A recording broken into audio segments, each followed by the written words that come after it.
Thanks for subscribing to and downloading Plant Talk with your host, Fred Howard. Plant Talk is sponsored by Franklin Park Conservatory and Botanical Gardens in Columbus, Ohio, featuring exotic plant collections and displays, seasonal art and nature-based exhibitions, outdoor gardens, and a variety of educational programming. fpconservatory.org. Now, here's your host, Fred Howard. Good morning, Ohio gardeners, and indeed, it looks like a good morning. As a matter of fact, it borders on a great morning. I don't know how big around the sun gets when it's just coming over the horizon, maybe halfway above the, let's call it the plane of the earth. It was beautiful this morning. A few clouds, sun literally coming up under them by the time it got to where I was driving. Just an absolutely wonderful start on the day. Now, all it's going to take then to make this day better is for people in Maryland to do their job tonight, or this afternoon, as it goes. And in the meantime, this morning's comics brought me to a real laugh. The guy talked about, he was leaning on his rake, he talked to the guy across the fence, and he said, usually I only work 5 days a week, but in the fall I work 7 days a week, 2 of which are at home. Yeah. Doing the grass, the leaves, the flowers, digging the tender things, and so on. I got a big kick out of that because I could read more into it even than the comic portrayed. And I'm thinking, well, I understand. It hurts in the fall when you got to get everything done at the same time. But in the meantime, things are looking good right now. It's a little on the dry side. We've got, according to the weatherman, 6 days of nothing but sun coming, and that, of course, cheers me as a person, but it isn't going to help my garden. I'm not going to have to water yet, except for container things, and then I'm going to have to be careful, and we'll talk about that later in the program, about watering containers. It depends what the container is made of. It depends on what's growing in it, etc. But at the same time, got to be a little careful, because if those clay pots or concrete things imbibe water, and that water expands 10, 11% on freezing, which is going to happen soon, all of a sudden you don't have a pot around to plant. It's laid off in 3 or 4 pieces. Been there. Yes. Sitting alongside Fred Howard, I am Mark Neuse in our Plant Talk studios. If you have a question or comment this morning, all you have to do is pick up the phone, give us a call. Toll free, 1-866-PLANT-TALK with 2 T's. That's 1-866-PLANT-TALK with 2 T's. Or 1-866-752-6882. And Fred, what are you counting still in color? Well, Mark, I took a good look around yesterday afternoon, as prior to sundown, and there's quite a bit. Now, it isn't as bright as the petunias and the salvias and the marigolds and their brilliant yellows and so on, but there's still an awful lot in color, Mark. You have to look a little harder for it. A little ground-covering plant that kind of loves the shade called lamium. Now, I had to count 3 flower stems compared to what might have been 100 earlier in the summer, but there was still flower in the plant. I looked in one of my bonsai dishes, and the ginkgo tree that I'm carefully sculpting in that dish, absolutely a magnificent gold yellow right now. You look down, and you see some few flowers and a few other things. You look up, and as you look to the north from my yard, there is, on the second lot north of me, there are 2 very large dawn redwoods. They must be 65, 70 footers, and in front of them, based on where I stand, is a sugar maple. So the dawn redwoods are this beautiful light tan, and the sugar maple looks like a bonfire at the bottom of them. It's really, when you look for those things, you look for the serviceberry leaves turning. The Japanese maples are back into their reddish stage at this point again.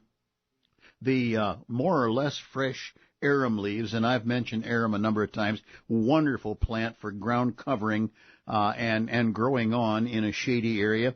I looked then at the plant called Kyria, which I have mentioned with its beautiful double yellow flowers pretty nearly this whole summer, heavier in the spring and early summer. But at the same time, when I look at the plant now, still leaves on it, and the stems are a beautiful light green.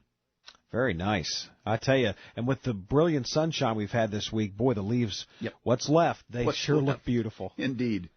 1-866-PLANT-TALK is our toll-free number. More from Fred coming up next. We're just getting started. His plant of the week is next. This summer at Franklin Park Conservatory and Botanical Gardens, the gardens are in full color. Welcome its tropical and native butterflies in flight in the indoor Pacific Island Water Garden. View the conservatory's bonsai collection and experience the exhibition Origami in the Garden. Find details at spconservatory.org.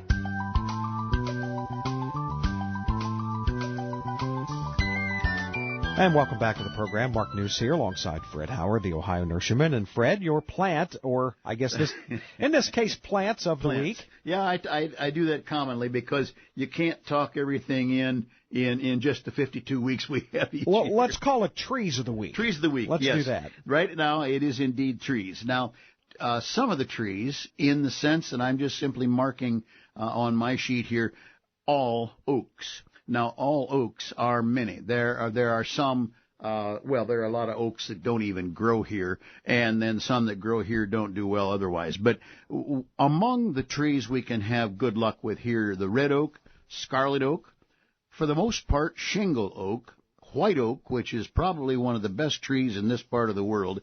Well, strong statement, but yeah, it's, I know of one that's over 5 foot in diameter, and I think it got an award in its 250th year, based on what everybody could tell, and that has probably been almost 50 years ago. So that dude has got some age to it.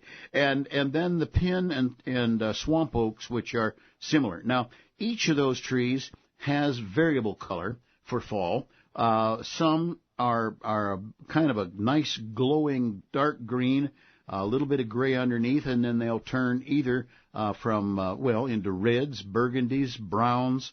The shingle oak is one that I kind of like a little bit better than others now that I'm more familiar with it. They hold their leaves. Their leaf is about 4 or so inches long, 1.5 inches wide. Let's just say very, very long, oval in shape. Good green all summer long. Rather tidy growers. As a young tree, they're pretty much pyramidal, and then they have the ability to hold those leaves, which have turned a kind of a pretty tan right into the middle of winter. They're quite remarkable in the middle of the winter when maybe they and pin oaks have their leaves on them. And then I jump to the next group, which are shorter trees, understory trees for oaks and others, pawpaw. I don't think pawpaw claims its fame in enough cases. In other words, I think it's a very much underused plant. Pawpaw will handle full sun. In the full sun, it grows as a nice tight pyramid. The leaves are anywhere 8 or more inches in length, 3.5 or 4 across. It's a good medium, solid green all summer long. Great big leaves flopping in the wind. And then right now, looking toward the sun from my eye level up, they are glowing yellow, just absolutely beautiful. Now, one of these days, and it'll probably be darn soon because it was frost this morning in my yard, they'll just whoomp, and all the leaves will be on the ground in a matter of 1 or 2 days. And that, of course, lays out a nice apron for the base of the tree, kind of like a top of a pot with a ground cover in it, and then the stark naked trees above it. Quite interesting. And I'm growing that literally under a honey locust tree because they can tolerate a good bit of shade, a good bit of competition, and so on. So those two trees really take my eye at this point, most especially in the middle of the day with sun looking up at that rascal from literally below it. It's just absolutely magnificent yellow. Do you get fruit? No, I don't. Now, that's a good question, Mark. The reason I don't get fruit is they cannot self-pollinate. So the seed that I germinated many years ago that came up and the tree got moved because it ended up not where I wanted it. Then after it got started in its new position, I decided, that's not good enough. So I cut it down because it was too big to fool with at that point. And lo and behold, from the roots, plants or more trunks suckered up. There's now 5 trunks, and I have to cut a handful of small ones off every year. The plant grows out from it and sends up new trees from its own root system, and therefore it's all genetically identical. So it cannot pollinate itself. Okay. However, I have kept threatening for the last 3 years, I'm going to buy a young one, plant it so that it's a different biomass and get the fruit, because I love pawpaws. I didn't care as youth, and I don't even care yet, much about a really ripe banana. But a ripe, almost yucky-looking pawpaw is a true delight. I bet somebody could make pawpaw pies even. I don't know. But it does have a fruit, but you have to have two different genetic masses. And there are actually three different, call them sizes of trees, more or less. The 6 to 8 footers for kind of understory and swampy areas, and then the 8 to 10, 12 footers that are, usually under trees. And then when they're out in the open, that plant can go 20 feet easily.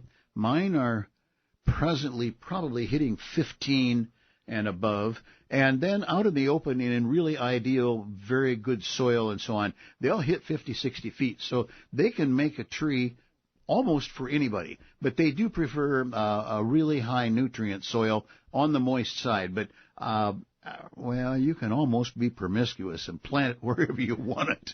So if you just want it for lawn purposes and you don't want to deal with the fruit, right, that's really no problem. That's no problem. Unless there's one nearby you don't know about. Well, that's right, and that is of course possible, because the tree is essential. I don't know when we go back enough hundreds of years, I don't know whether it's truly a indigenous tree, but I know they've been around ever since I was a boy, and we're getting too close to that time period. So anyhow, let's just say that's a fantastic tree that is totally underused in most cases.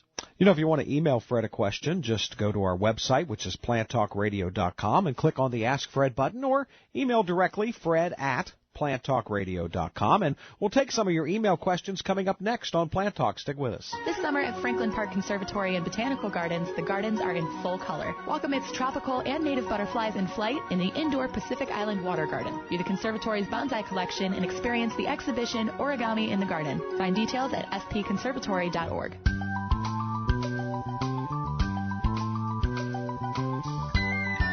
Hi, and welcome back to the program. Mark News here alongside Fred Howard, the Ohio nurseryman. And Fred, we had several emails again this week, so good. Thanks to everyone who sends their emails in to fred@planttalkradio.com.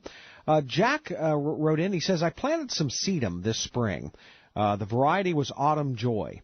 Boy, that sure is pretty in the fall, too, yeah. It grew okay, but it ended up spindly looking. Will that fill out in the second year, or is there something I should do to make it look fuller? Well, I'm going to say both. Now, every plant, depending on where it's planted and the circumstances of shade, sun, wind, etc., can be different. However, Autumn Joy is quite capable of being fairly full. Now, I think the answer is yes, it will be heavier bodied, more stems next year, just simply because of its age. However, I'd go the next step. Autumn Joy is a plant that we don't pay much attention to until fall. So I think if you were to treat it like I have spoken to mums and asters to a certain extent, if you would pinch the tips as it grows, and this would be of each stem, at 4-inch intervals. In other words, it grows up to maybe 6 inches. You pinch it back to 4. You let it grow, and it puts up another 4 or so inches. You pinch it again. I think he can cause it to stay shorter and make it a little bit more full. Certainly, it's worth a try. Under most conditions, and especially out in the full sun, and this may shock some of you, but light, the brighter the light, the shorter the stem. Light actually reduces the size of the cells in stem growth. Now, that's why plants bend toward light, and I can go on for 4 hours, and I know I'm right because I had to rewrite the paper in school 4 different times. But at the same time, I believe if he would cause it to be pinched and have to start again, he would keep it shorter, and then in full sun, it will be a more robust and full plant than it will be in the shade. But Jack, it's worth a try, and I think Mother Nature will help you in the first place, and then I think you bend down a couple times and pinch the tips, and stop, let's just say, by I think I'm safe in saying stop by 4th of July.